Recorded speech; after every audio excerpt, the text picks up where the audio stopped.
Hello hello, bienvenue sur Et si on avançait, le podcast qui vous tire vers le haut. Je suis Marielle, consultante en gestion du temps et online business manager. Ma mission ? Aider les entrepreneurs débordés à retrouver clarté, efficacité et sérénité dans leur chaos. Dans ce podcast, vous retrouverez des conseils et des réflexions pour vous aider à reprendre le contrôle de votre temps, structurer votre business et atteindre vos objectifs les plus fous. Alors installez-vous bien et bonne écoute.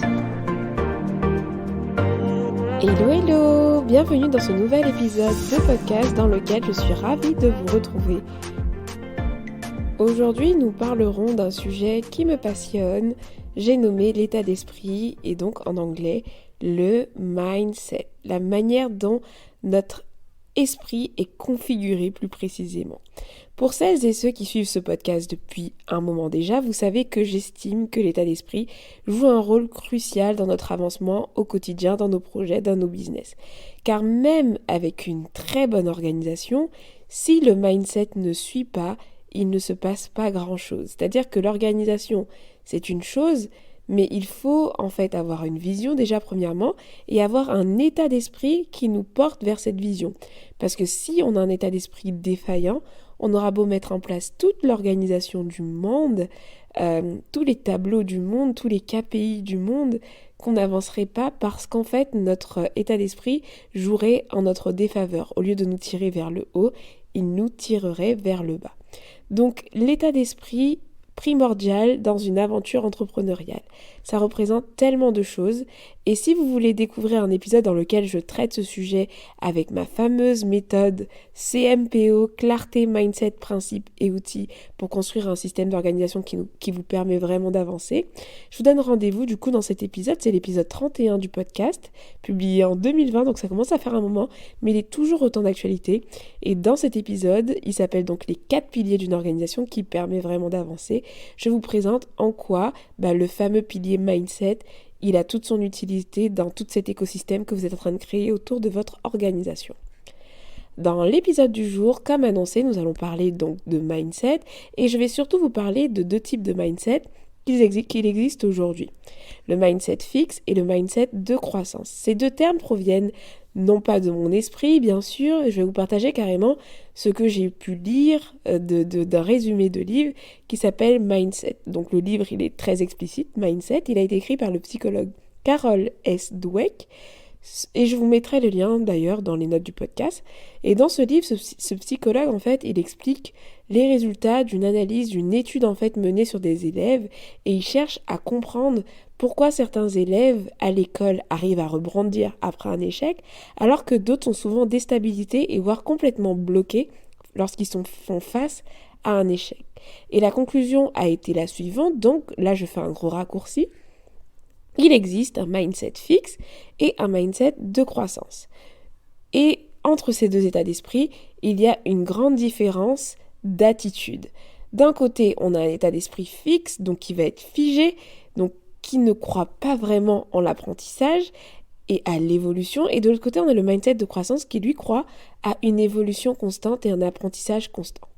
Alors, je ne vais pas m'étaler sur l'étude en elle-même, mais si vous souhaitez en savoir plus, je vous invite à lire ce livre, que je ne connais qu'en anglais malheureusement, mais je vous mettrai le lien, et peut-être que vous réussirez à le retrouver en français. Aujourd'hui, je vais juste vous présenter les caractéristiques de chacun de ces fonctionnements pour premièrement les découvrir si vous n'en avez jamais entendu parler et pourquoi pas faire un petit audit, un check-up de vos points forts côté mindset de croissance et de ce sur quoi vous pourrez peut-être travailler si vous possédez des attitudes encore qui sont dans la catégorie du mindset fixe. L'un invite à avancer et l'autre à stagner. Alors du coup, c'est très important de savoir quand on est dans quel cas de figure on est par rapport à notre attitude dans des situations business ou dans les situations de la vie de tous les jours. Et pour vous les présenter, je vais confronter plusieurs aspects et expliquer la différence donc de comportement qu'impliquent ces différents mindsets. Alors c'est parti. Nous allons commencer par le rapport au challenge. Quel est le rapport qu'on a face à nos challenges quand on a un mindset fixe versus quand on a un mindset de croissance? Le mindset fixe, l'attitude sera de fuir les challenges, de fuir toute sortie de zone de confort. Et le mindset de croissance, lui, a plutôt tendance à être un état d'esprit qui nous pousse au contraire à embrasser les challenges, à les aimer et à les voir comme des paliers pour avancer. Et à exemple concret, très souvent dans notre aventure entrepreneuriale, on va être face à des challenges parce qu'on est face à plusieurs nouveautés, une nouvelle stratégie à tester, un nouveau produit à lancer, un nouvel objectif ambitieux à atteindre. Et si on met en pratique un état d'esprit fixe face à ces nouveaux challenges, qu'est-ce qu'on va vouloir faire? On va les fuir. On va rester dans sa zone de confort. On va rester dans notre zone de confort. On ne va pas vouloir évoluer. On va vouloir utiliser les mêmes méthodes et croire qu'il n'y a que comme ça que ça fonctionne. Versus, quand on a un mindset de croissance, on s'ouvre aux nouveautés. Et on va venir se challenger et on va se dire, c'est pas que c'est plus facile, mais on va se dire que, en fait, même si c'est difficile, je vais y aller pour élargir ma zone de confort. Et la différence, elle est cruciale parce que lorsqu'on développe un état d'esprit fixe vis-à-vis des challenges, on n'évolue pas, on reste dans sa zone de confort, alors que lorsqu'on développe un état d'esprit de croissance, justement, donc qui aime les challenges et qui y va même si c'est difficile, on finit par apprendre plus de choses et à élargir sa zone de confort. Donc, je donne l'exemple aujourd'hui. La nouveauté, c'est de faire des reels, par exemple. Alors, bien sûr, ce n'est pas obligatoire d'en faire, mais il y a plein de choses comme ça qui arrivent sur le marché et on pourrait très bien se dire, pour des mauvaises raisons, ah non, je ne vais pas faire de vidéo parce que ça me fait peur ou autre, etc. Et l'autre état d'esprit serait de se dire, ok, c'est ce qui fonctionne aujourd'hui, et si j'essayais des vidéos tout en respectant ma personnalité, tout en respectant mes objectifs, je ne suis pas obligée de danser. Donc en fait, c'est embrasser les challenges et sortir d'un état d'esprit où en fait, on reste dans sa zone de confort et on n'évolue pas. Donc voici la différence donc, par rapport au challenge. Maintenant, le rapport aux critiques. Quand on a un mindset fixe, les critiques, c'est simple, on les ignore, on les rejette ou alors on les perçoit hyper mal. C'est-à-dire que quelqu'un qui va avoir un mindset fixe, vous le savez, vous le sentez, vous ne lui faites pas de feedback ou de critique parce que vous savez qu'il va très très mal le prendre. Versus quelqu'un qui a un mindset de croissance va apprécier les feedbacks justement parce qu'il sait qu'il peut en tirer des choses pour s'améliorer. Il est dans une démarche d'amélioration continue. Et donc, il apprécie les critiques constructives et va s'appuyer sur les feedbacks pour améliorer son existant. Le mindset fixe, lui, va percevoir les critiques et les feedbacks de manière très personnelle et ne va pas voir l'opportunité derrière de s'améliorer et parfois va en faire un rejet total à tel point que parfois, quelqu'un qui a un mindset fixe, lorsqu'il reçoit une critique, je sais pas, je vais vous mettre un cas pratique, vous lancez une nouvelle offre, vous êtes très fier de cette offre, c'est votre bébé, vous aimez ce que vous avez produit, et puis vous avez un client qui vous fait un premier retour qui est assez négatif, mais ce retour il est quand même pertinent parce que cette personne met le doigt sur quelque chose d'important. Et vous, votre réaction, si vous avez un mindset fixe, ce serait de tout simplement se dire non mais cette personne c'est un rageux, c'est une rageuse, elle ne fait pas, elle ne veut, voilà, et ne pas considérer finalement le retour de ce client. Alors qu'en ayant un mindset de croissance, c'est la première étape de prendre du recul par rapport à la critique que l'on reçoit et de se dire, ok, qu'est-ce que je peux, même quand la critique n'est pas constructive à 100%, parce que vous savez, lorsque quelqu'un donne une critique, très souvent, c'est vrai, il y a un mélange un peu de plein de choses, mais quand on a un mindset de croissance, on va apprendre des feedbacks et on va toujours se demander qu'est-ce que je peux tirer de ce feedback-là, de cet avis-là pour améliorer mon offre, pour m'améliorer, pour améliorer l'objet, l'offre qui a été critiquée. Donc voilà pour le rapport aux critiques. Ensuite, le rapport à l'intelligence et au talent d'une manière générale. Quand on a un mindset fixe, donc pour nous, ça veut dire que l'intelligence et le talent, c'est quelque chose que l'on a depuis la naissance et c'est un capital qu'on a ou qu'on n'a pas. Versus quand on a un mindset de croissance, on croit que l'intelligence et les talents se développent et qui peuvent même s'acquérir et s'améliorer. C'est-à-dire que une compétence ou un talent que vous n'avez pas aujourd'hui, lorsque vous avez un mindset de croissance, vous croyez fermement qu'il est possible d'apprendre et de vous améliorer là-dedans. Exemple concret, dans mathématiques, je connais beaucoup de personnes qui ont un mindset fixe parce qu'ils se disent « je ne suis pas organisée depuis ma plus tendre enfance et je ne pourrai jamais être organisée. Et c'est comme ça et je serai toujours bordélique et j'arriverai toujours en retard. » Et donc ça, c'est un mindset fixe. Quelqu'un qui va développer un mindset de croissance va se dire « ok, c'est une compétence. Je ne suis pas douée là-dedans, mais comme c'est une compétence, je sais que je peux travailler de sorte à l'acquérir, de sorte à m'améliorer là-dedans et à développer mes talents et mon intelligence. » En gros, le mindset fixe pense que on part tous avec un capital et que soit on l'a pas, soit c'est facile pour nous, soit c'est trop galère et du coup ça ne sert à rien d'apprendre certaines choses.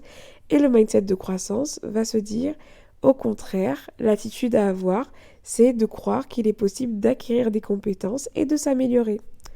Ensuite, le rapport à l'effort. Le mindset fixe, lui, l'effort, c'est un très mauvais rapport à l'effort. C'est-à-dire que quand on a un mindset fixe, on cherche souvent les choix faciles et on opte très souvent pour la solution de la flemme. La flemme de tout, c'est trop difficile, donc on arrête. On cherche toujours des solutions faciles et lorsque les chemins sont trop compliqués, on préfère rester dans sa zone de confort, se conformer à quelque chose de facile pour nous, au lieu de se challenger justement à aller dans une voie qui nous demanderait un peu plus d'efforts. Versus lorsqu'on commence à développer un état d'esprit de croissance vis-à-vis de l'effort, on est complètement conscient que pour atteindre certains objectifs, il va falloir fournir un certain effort. Et on est prêt finalement à payer le prix pour atteindre ces objectifs ou pour avancer dans cette destinée, dans ce chemin, parce qu'on sait que c'est ce qu'il faut faire et que tout n'est pas facile dans la vie et que du coup les choses ne tombent pas du ciel. Et donc le mindset fixe, lui, va se dire « Ok, pour moi, je choisis la facilité, même si cet objectif-là me plaît, que j'aimerais bien y arriver, vu comme c'est difficile et compliqué, je ne vais pas y aller, je vais rester dans ma zone de confort, même si cette zone de confort est complètement inconfortable, au moins, j'aurai pas d'effort à fournir. » Et le mindset de croissance va y aller, et très souvent, il va y arriver, parce que quand on a un mindset de croissance, on s'améliore et c'est comme ça qu'on avance. Maintenant, nous allons voir ensemble le rapport à l'abandon et j'ai mélangé du coup le rapport à l'abandon et à l'échec. Quand on a un mindset fixe, on abandonne très très facilement. La persévérance, on ne connaît pas. Et le pire, lorsqu'on a un mindset fixe, c'est qu'on rattache l'échec à sa personne, à sa valeur et comme étant une fin en soi. Soit j'échoue, soit je réussis. Alors qu'en réalité, quand on a un mindset de croissance, on a un état d'esprit qui nous tire plus vers le haut que celui qui est fixe. Parce que lorsqu'on a un mindset de croissance, on va déjà croire en la persévérance, donc le fait de rebondir, de se relever après un échec. Et surtout, on va voir l'échec comme un apprentissage et non pas comme une identité et une fin en soi. L'échec va être un chemin, mais pas la fin et pas le point final. Alors que quand on a un état d'esprit fixe, l'échec, ce sera le point final et ce sera même une étiquette que l'on va se coller et qu'on va avoir du mal à porter et qu'on va très très mal vivre. Donc développer un état d'esprit de croissance vis-à-vis de l'échec, ça aide à travailler la résilience et à persévérer dans ses projets, etc. Un autre critère, donc le rapport au succès des autres. Ça aussi, c'est très pertinent de l'analyser. Quel est votre état d'esprit vis-à-vis de la réussite des autres? Comment réagissez-vous quand vous voyez les autres réussir? Quand on a un mindset fixe, on est souvent frustré par le succès des autres. On a l'impression, je vais vous donner, les gens qui ont un mindset fixe, ce sont ceux qui, par exemple, dans les commentaires de personnes qui réussissent, ouais, mais c'est une arnaqueuse, alors qu'ils ne savent rien du travail que la personne a fourni, mais qui vont tout de suite aller à des conclusions négatives et qui vont vraiment envier ces personnes, ou alors tout de suite enlever de la valeur à l'accomplissement de ces personnes, parce que, clairement, je vais faire une petite parenthèse, on a le seum. Et mindset de croissance, c'est l'inverse. C'est lorsqu'on est inspiré et motivé par le succès des autres. C'est lorsque la réussite des autres nous nourrit, nous pousse à à agir pour nos propres rêves, pour notre propre réussite, pour nos propres objectifs en fait. La réussite des autres est un carburant et non un frein pour nous. Et ça, c'est une différence vraiment, vraiment, vraiment forte parce que quand on a un état d'esprit fixe vis-à-vis du succès des autres, ben on devient très aigri, surtout dans une génération où tout se passe sur les réseaux sociaux. Et aujourd'hui, les gens partagent plus leurs succès que leurs échecs, ce qui fait qu'aujourd'hui, il vous suffit de vous connecter sur votre compte LinkedIn, sur votre compte Instagram, et vous serez face au succès des autres. Vous allez voir que machin a fait un lancement à je sais pas combien d'euros, que bidule a lancé sa marque, que machin a acheté sa maison. Et tout ça, en fait, vous le prenez en pleine face et vous avez l'impression que la réussite des autres, en fait, c'est leur quotidien. Alors qu'en fait, non. Vous savez qu'on montre ce qu'on veut sur les réseaux sociaux, mais du coup, ça peut créer quelqu'un de complètement aigri qui a l'impression que de toute façon, tout le monde réussit et du coup, ça le frustre, qui va se trouver des excuses parce que de toutes les façons, si les autres réussissent, c'est parce qu'ils trichent ou c'est parce que... Voilà. Et on n'avance pas comme ça. Versus lorsqu'on développe un mindset de croissance vis-à-vis de cet aspect justement du rapport au succès des autres, ben on finit par se nourrir de tout ça, le voir comme une source d'inspiration, comme une source de motivation. Et pour terminer du coup, l'un des aspects, et je pense que c'est l'essentiel, et on en a parlé finalement dans chaque aspect, c'est l'apprentissage, le rapport à l'apprentissage. Quand on a un mindset fixe, on est madame ou monsieur je sais tout. On se repose beaucoup sur ses acquis, personne ne peut rien nous apprendre, ou alors très peu de choses. On est très critique. Par exemple, on va écouter les conseils que de certaines personnes. On va reprendre de haut d'autres personnes et on a l'impression, en fait, on a un peu la grosse tête. L'apprentissage, c'est pas quelque chose de facile pour quelqu'un qui a un mindset fixe. Mais quelqu'un qui a un mindset de croissance va apprendre de tout, des petits comme des grands, de n'importe quelle situation en fait. Le mode apprentissage est activé chez lui constamment. Il apprend de chaque situation, de chaque livre, de chaque personne et il fait le tri en fait. Il prend ce qu'il a à apprendre et il ne considère pas que tout est de l'acquis et que c'est pas parce que il a eu un diplôme ou qu'il a appris quelque chose dans tel domaine, qu'il ne peut pas en savoir plus et qu'il ne peut pas apprendre de quelqu'un d'autre. C'est quelqu'un qui est ouvert à l'apprentissage et qui croit en l'amélioration continue et en l'apprentissage constant. Et ça, c'est une différence primordiale parce que lorsqu'on souhaite avancer, l'apprentissage est plus que nécessaire. Aujourd'hui, dans votre business, si vous voulez durer dans le temps, vous le savez en fait, vous ne pouvez pas vous reposer sur vos acquis, vous devez vous former aux nouvelles technologies de votre domaine, vous devez vous tenir informé de tout ce qui se passe. Et tout ça en fait, si vous avez un mindset fixe, vous passez à côté de tout ça parce que vous dites que je sais déjà tout, j'ai déjà eu mon diplôme, etc. Versus lorsque vous avez un mindset de croissance, vous vous ouvrez au champ des possibles de l'apprentissage. Et donc voilà, tout simplement, pour les différentes réactions en fonction de ces deux types d'état d'esprit. Mais comment exploiter finalement cette expérience, cette conclusion de cette étude au quotidien, dans votre aventure entrepreneuriale, me demanderez-vous. C'est bien beau, c'est vrai, de savoir tout ça, mais comment développer un mindset de croissance au quotidien ? C'est assez simple en fait, en ayant un regard critique sur vos réactions et en restant bienveillant. Parce que, bien sûr, je vous invite à vous autocritiquer, mais ne rentrez pas dans l'aspect « Oh, je suis trop dans un mindset fixe, je suis nulle, etc. » Ça aussi, c'est une attitude de mindset fixe. Adoptez déjà un mindset de croissance vis-à-vis de l'apprentissage et dites-vous que je vais apprendre à développer un mindset de croissance dans ces différents aspects dans mon quotidien.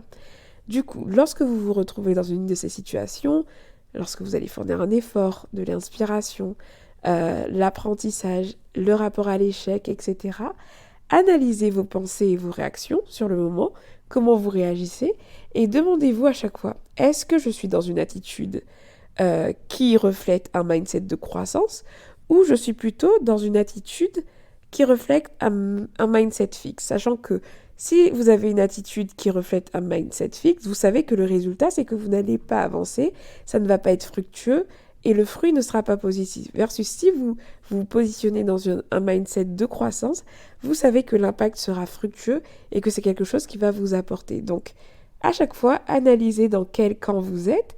Et puis, si vous êtes en mode mindset fixe, comment vous pouvez switcher?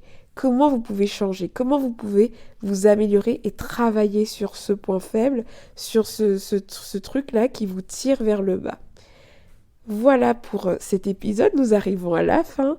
Merci de m'avoir écouté jusque-là, j'espère que cet épisode vous a plu, n'hésitez pas à me le faire savoir bien sûr. Si vous avez apprécié d'ailleurs cet épisode, vous le savez comme d'habitude, vous pouvez le noter sur Apple Podcast ou encore le repartager pour en faire bénéficier votre communauté ou vos proches. En tout cas, m'aider à faire connaître ce podcast si vous l'aimez. Sur ce, prenez bien soin de vous et je vous donne rendez-vous dans un prochain épisode. Ciao ciao!